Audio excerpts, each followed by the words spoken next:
Vietnam హాలాంగ్ బేలో tourist boat ఒకటి బోల్తా పడింది. బోటు ప్రమాదంలో 10 మందికి పైగా మృతి చెందారు. ప్రమాదంలో ఏపీకి చెందిన సెల్ ఫోన్ డీలర్ మృతి చెందినట్టుగా తెలుస్తోంది. కడప డీలర్ శ్రీధర పరిస్థితి విషమంగా ఉంది. క్షతగాత్రులకు స్థానిక ఆసుపత్రిలో చికిత్స అందిస్తున్నారు. వియత్నాంలో చిక్కుకున్న ఏపీ టూరిస్టులకు సంబంధించిన బ్రేకింగ్ న్యూస్ ఇది. సహాయం కోసం ఏపీ టూరిస్టులు విజ్ఞప్తి చేస్తున్నారు. వియత్నాం హాలాంగ్ బేలో టూరిస్టుల బోటు బోల్తా పడింది. ఈ ప్రమాదంలో 10 మందికి పైగా మృతి చెందారు. ప్రమాదంలో ఆంధ్రప్రదేశ్కు చెందిన సెల్ ఫోన్ డీలర్లు మృతి చెందినట్టుగా తెలుస్తోంది. మృతుల వివరాలు తెలియాల్సి ఉంది. కడప డీలర్ శ్రీధర్ పరిస్థితి విషమంగా ఉన్నట్టుగా తెలుస్తోంది. క్షతగాత్రులకు స్థానిక ఆసుపత్రుల్లో చికిత్స అందిస్తున్నారు. ఏపీ టూరిస్టులు ఈ వియత్నాం బోటు ప్రమాదంలో చిక్కుకున్నారు. సహాయం కోసం టూరిస్టులు విజ్ఞప్తి చేస్తున్న పరిస్థితి కనిపిస్తోంది. వియత్నాంలో సముద్రంలో బోటింగ్కి సంబంధించిన దృశ్యాలను చూస్తున్నాము. అలల ఉధృతి కూడా చూడొచ్చు. ఈ ప్రమాదంలోనే బోటు తిరగబడ్డట్టుగా తెలుస్తోంది.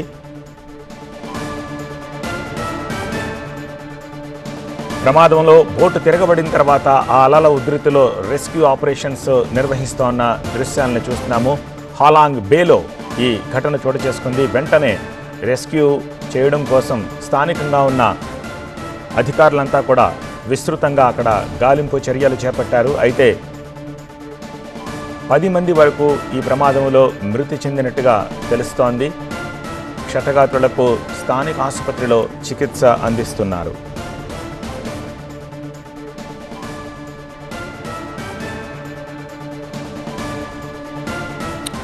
లేటెస్ట్ ఇన్ఫర్మేషన్ అందించేందుకు మా ప్రతినిధి ఈశ్వర్ ప్రస్తుతం మనకి ఫోన్ లైన్లో సిద్ధంగా ఉన్నారు. ఈశ్వర్, ప్రమాదానికి సంబంధించి అక్కడి నుంచి మనకు అందుతోన్న వివరాలు ఏమిటి? ఒక సెల్ ఫోన్ కంపెనీ వాళ్ళ సేల్స్ ప్రమోషన్ లో భాగంగా ఈ టూర్ ని ఏర్పాటు చేసింది, ఆపరేట్ చేస్తుంది. వాళ్ళకి సంబంధించి ఒక టార్గెట్ పెట్టి టార్గెట్ రీచ్ జనరల్ తీసుకెళ్తుంటారు కదా, అట్లాంటి కార్యక్రమంలో భాగంగా తీసుకెళ్లిన సమయంలో ఈ ప్రమాదం చోటు చేసుకుంది. దీంతో పెద్ద ఎత్తున అక్కడ ఆ ప్రమాద దృశ్యాలు చూస్తుంటే ఏ స్థాయిలో అక్కడ ఆ ప్రమాదం జరిగింది, దాని తీవ్రత ఏంటో అర్థమవుతోంది. బయటకు వచ్చిన వాళ్ళందరికీ సిపిఆర్ చేసే ప్రయత్నం చేస్తున్నారు, వాళ్ళని బతికించే ప్రయత్నం చేస్తున్నారు. దాదాపుగా 10 మంది వరకు మృతి చెందినట్టుగా ప్రాథమికంగా అక్కడ ఉన్న డీలర్ మనకి TV9కి సమాచారం అందించారు. అక్కడున్న ప్రస్తుతం చాలా ఇబ్బందికరమైన పరిస్థితుల్లో ఉన్న మమ్మల్ని రక్షించడానికి ప్రభుత్వం జోక్యం చేసుకోవాలంటూ వాళ్ళు రిక్వెస్ట్ చేస్తున్నారు. వాళ్ళకి సంబంధించిన వాళ్ళు కూడా మాట్లాడడానికి సిద్ధంగా అందుబాటులో ఉన్న నేపథ్యం కనిపిస్తోంది. అయితే వాళ్ళందరూ ఒక్కసారిగా అలల తాకిడికి బోటు తిరగబడడంతో సాధారణంగా అట్లాంటి సమయంలో మనం రీసెంట్ గా మనం వైజాగ్ లో కూడా చూసాం.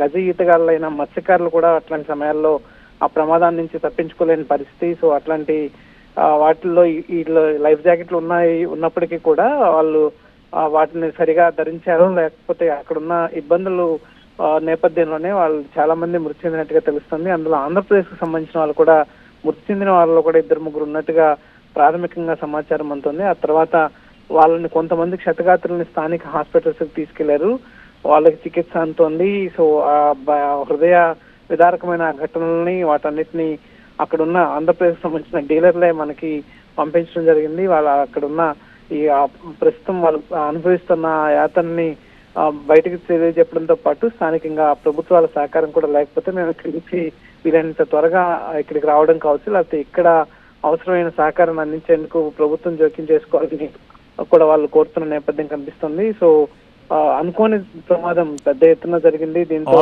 వాళ్ళందరూ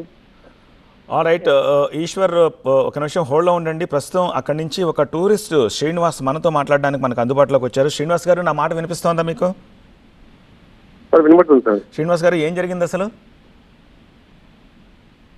సార్, ఇది మేము వచ్చేసి లావా కంపెనీ నుంచి డిస్ట్రిబ్యూటర్స్ సార్, విజిటింగ్ వచ్చాము వియత్నాంలో.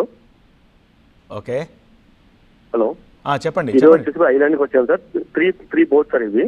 ఓకే, అయితే రిటర్న్ లో 12:30కి ఇక్కడ లోకల్ టైం వచ్చి 12:30 సార్. రిటర్న్ అయ్యేటప్పుడు మా బిఫోర్ అంటే ఫస్ట్ ఏదైతే ఉందో బోటు అది అందరు 22 మెంబర్స్ ఆల్మోస్ట్ సార్. 22 మెంబర్స్ ఎక్కిన తర్వాత జస్ట్ ఒక 100 మీటర్స్ డిస్టెన్స్ లోనే గాలి ఎక్కువ రావడం, కెరటంలో ఎక్కువ ఉండడం వల్ల ఇమీడియట్ గా అది తిరగబడిపోయింది సార్. చూస్తుండగా జరిగిపోయింది అది. ఓకే, లైఫ్ బోట్స్ ఉండవా అక్కడ? సార్ లైఫ్ బోట్స్ ఉన్నాయి, బట్ ఏంటంటే ఇది లాకెడ్ సార్, టోటల్ గా అది లాకెడ్ బోట్, ఓపెన్ బోట్ కాదు. ఓకే, లాక్డ్ బోట్, సో బయటకు వచ్చే పరిస్థితి లేదు. లోపల బోట్ లోపల ఇరుక్కుపోయి ఉంటారు. ఓకే, ఎంతమంది ఉన్నారు శ్రీనివాస్ గారు బోట్లో? బోట్లో వచ్చేప్పటికి 24 మెంబర్స్ సార్. ఓకే, అంతా మన వాళ్ళేనా సార్? టోటల్ గా అయితే తమిళనాడు నుంచి 17 మెంబర్స్ సార్, ఆంధ్ర నుంచి 5 మెంబర్స్. 5 మెంబర్స్ 2 మెంబర్స్ ఇమీడియట్ గా రిస్క్ అంటే ఐ మీన్ వాళ్ళు అవుట్ సైడ్ నుంచున్నారు. సో వాళ్ళు ఇమీడియట్ గా సేఫ్ అయ్యారు. లోపల ఉన్న వాళ్ళు మాత్రం కొంచెం సివియర్ సార్. ఓకే, సో ఇప్పుడు ముగ్గురు ఆంధ్ర నుంచి 5 మెంబర్స్. ముగ్గురు ఆంధ్ర టూరిస్టులు అందులో ఉన్నారు. అవును సార్, అవును సార్. ఓకే, మీరు అక్కడే ఉన్నారు కదా, సంఘటన జరిగిన ప్రదేశంలోనే ఉన్నారా? అవును సార్, లొకేషన్ ఉన్నారు సార్. ఓకే, డెడ్ బాడీస్ ఏమైనా ఐడెంటిఫై చేశారా? డెడ్ బాడీస్ అంటే అది సివియర్ సిచ్యువేషన్. మేము ఇక్కడైతే మాకు సపోర్ట్ చేసే వాళ్ళు ఎవరు లేదు సార్. అంటే ఎమర్జెన్సీ కానీ ఇక్కడ ఆక్సిజన్ కానీ ఎటువంటి సర్వీస్ లేదు సార్ ఇక్కడ. సో మేమే సిపిఆర్ చేసుకుని మేమే చేసుకున్నాము. వాళ్ళు ఎటువంటి కండిషన్ అనేది మాకు తెలియదు. సో మా ఇక్కడ సిచ్యువేషన్ జరిగిన తర్వాత ఆల్మోస్ట్ 30 to 40 minutes తర్వాత ఇక్కడ నుంచి వాళ్ళు కొంచెం ఈ బోట్స్ లో వాటిలో హాస్పిటల్స్ తీసుకెళ్లారు సార్. అక్కడ ఎలా ఉందనేది ఐసీయూలో ఇంకా ఇన్ఫర్మేషన్ మాకు పూర్తిగా రాలేదు. ఓకే ఓకే, సో మొత్తంగా 17 మంది చనిపోయారని చెప్తున్నారు మీరు? అలా నేను చెప్పట్లేదు సార్. 17 మెంబర్స్ అయితే చిక్కుకుపోయారు. ఓకే, అక్కడికి వెళ్ళిన తర్వాత సార్. సో మన వాళ్ళు మీరంతా కలిసి ఎంతమంది వెళ్ళారు? Total 108 members sir. South India అంటే Andhra, Telangana, Tamil Nadu, Kerala, okay, and Bengaluru. Okay, Andhra వాళ్ళకి సంబంధించినంత వరకు మీ దగ్గర మొత్తం లిస్ట్ ఉంటుంది కదా, ఐ మీన్ లైక్ తెలిసిన వాళ్ళు లేకపోతే గ్రూప్ ఉంటుంది కదా, అంతా సేఫ్గానే ఉన్నట్టు చెప్పుకోవచ్చా సార్? రిమైనింగ్ అంతా safe sir. Remaining safe sir. Okay, ఆ ముగ్గురు మీద హాస్పిటలైజేషన్ 3 మెంబర్స్ సార్.